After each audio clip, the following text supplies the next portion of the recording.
Howdy folks, and welcome back to the channel, welcome back to a new spicy episode. So in case you're wondering what are 24 infantry divisions, 7 armored divisions and 9 motorized divisions doing on the Italo-Egyptian border, well, there is just one answer to this. They are rushing eastward. And this is basically what you should do if you want to make Italy great again. As you can see, one of the opening stages of the conflict, which began in late May 1941, was basically to rush my motorized troops along the coastal highway, let's say, assuming that there is an highway down there, and to trap as many British, Egyptian and enemy divisions in the pocket between El Alamein, the El Qatara depression and the Libyan border. And at the beginning I was quite surprised to see that the AI was actually rushing troops inside, but then I was like, oh shit, it's actually pulling them back. So in this case I would rather go for maybe a smaller pocket, so just when you reach the Marsum Matruth province, you can just swing south and even wait until you go to El Alamein, because you want to take as many enemy divisions as possible.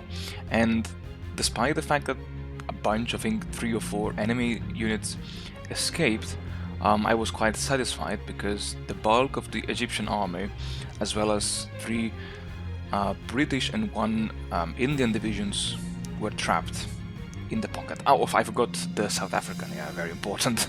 And it was then a matter of just holding the line, the El Alamein line. That's very comfy because you only have 2 provinces to defend against 3 provinces that the enemy could use to attack you, while the pocketed troops that were left without any kind of supplies nor reinforcements, constantly pummeled by the air from the glorious Italian Air Force, they just stood no chance. And one by one I managed to push them into one single province, and then I just annihilated them.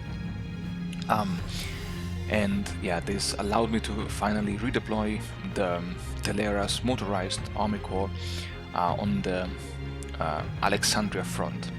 And here again, as always, I tried to well, first of all, I exploited the fact that the AI was let's say very outnumbered now on the Egyptian front, and I launched this 2 pincer attack against Alexandria.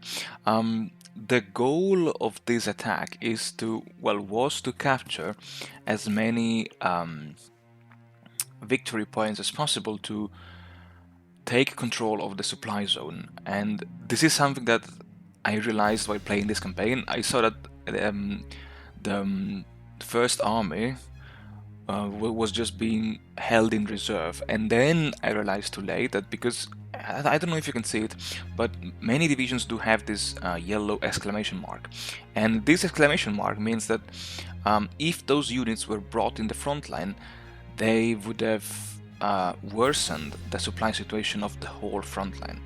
So I know this is very challenging, this is very daring, but when you want to rush for the Nile and the Suez Canal, just make sure you manage to take at least Alexandria and Port Said, because as you can see, as soon as I took Port Said, now somehow the supply situation improved.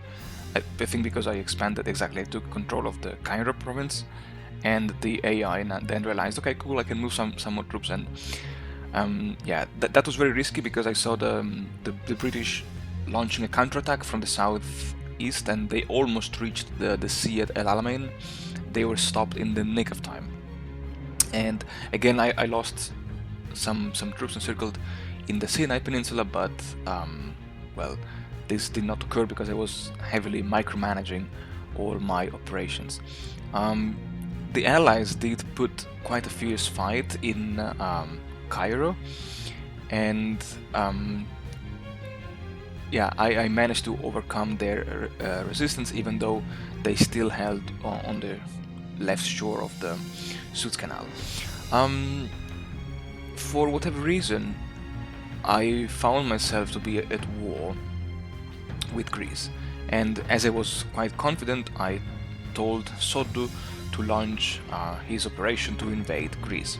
And this was a big mistake from my side, because I did not pay attention that the Greek actually outnumbered me. Yes, I think they had roughly 32 divisions against 24. And as you know, the golden rule of Hearts of Iron 4 is never attack when you don't have the numerical superiority, basically. And yeah, my troops managed to conquer one province, and then it really turned out like in real war. The Italian advance stalled.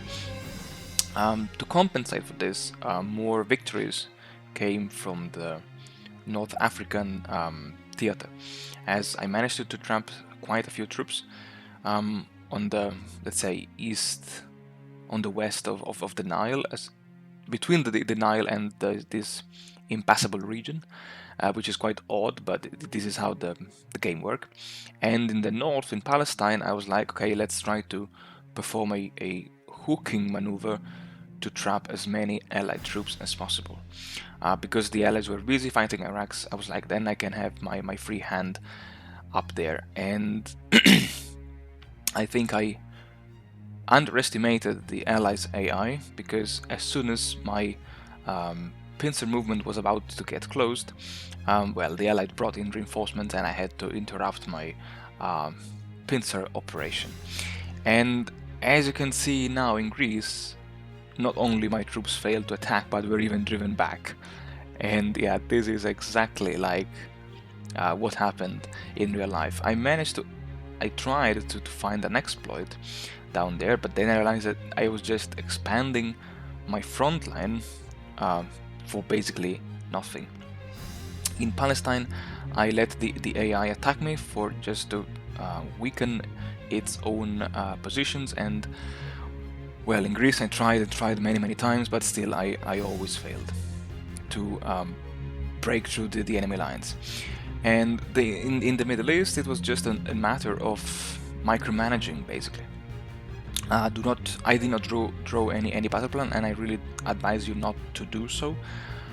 Just keep your armor and motorized units on the front line, and try always to encircle and annihilate as many enemy divisions as possible.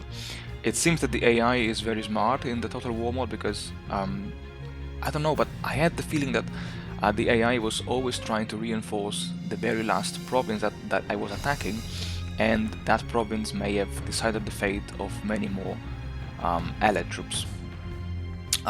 Still, I think because it was because I had air superiority, I managed to win the battle of the last province, and then again trap and annihilate a bunch of enemy divisions in the Middle East. I left 10 divisions of the First Army to hold the line in northern Egypt, as you can see, while the rest of the First Army was being redeployed on the, let's say, Syrian-Iraqi border. Syria capitulated, unfortunately, but not Iraq. In Greece, I managed to regain some territory, and I even pushed 2 Greek divisions on the island of Corfu. I really did not see the island. I thought those 2 divisions were doomed, but no, I saw them later just walking away from me into the island, and yeah, that was very unexpected. And still, despite all these successes, the Greek army heavily outnumbered me, and it was at this point that I was like, maybe I should really stop working in Greece. I mean, I should stop focusing in Greece and keep fighting first of all the war in the Middle East. And it was at that point that I was like, okay, maybe I should finish the war in the East and then send some troops to Greece to help the Second Army, which was just stalling there. And despite having sent even 200 fighters and 200 casks, the Allied were opposing me with more than 800 fighters and 400 casks. So that's really bad. If you want to attack and you do not have air superiority, just don't do it. In the Middle East, having closed the Palestinian pocket, I simply rushed forward into occupied Iraq, and that was very nice because I managed to trap 7 between Indian and British divisions down there, while my armored divisions were rushing towards Kuwait and the other port down there to quickly deprive the Allies of their precious supplies. Now, I don't know what happened there, but the AI thought it would have been a good idea to redeploy the 136 armored division by sea. Now, you can only understand how pissed I was when I saw this, because all my efforts to stop this redeployment and to bring back those guys just failed. They miserably failed. And in Greece, I decided to try again my luck, and this time I was successful. I think I enjoyed a moment of local air superiority, and by concentrating the mountains divisions, I managed to cut Greece into 2. And yet I realized too late that the Greeks still held the last town close to the Turkish border, therefore they somehow could still get supplies, and those troops never got exhausted because of attrition. In the Middle East, having asked Iraq for military access, this made my life much easier, because now I could easily move my troops into the Iraq territory, and this basically helped me in clearing off the last pockets of resistance. There was some back and forth in the south, but still the mighty Italian war machine at the very end prevailed and became victorious in the Middle East.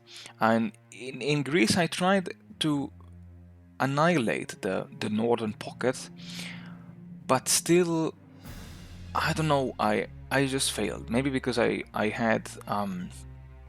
did not have enough troops, I did not have enough air support, I have no idea.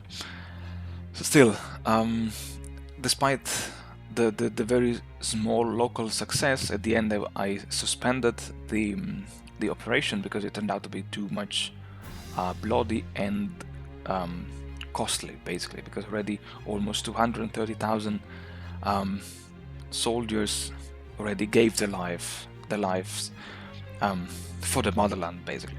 And it was with this in mind that I decided to split my motorized army into 2 and to send one fraction of it into Tripoli to just redeploy them to Italy, and from there to Albania, and then to Greece.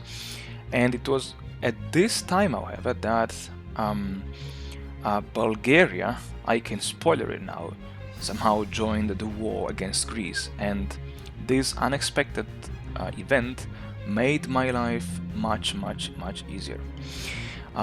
With this, I'm at the end, and I would like to thank you very much again for watching, for supporting my channel and me, of course. And yeah, stay safe, guys, and I'm looking forward to see you all again in the next episode.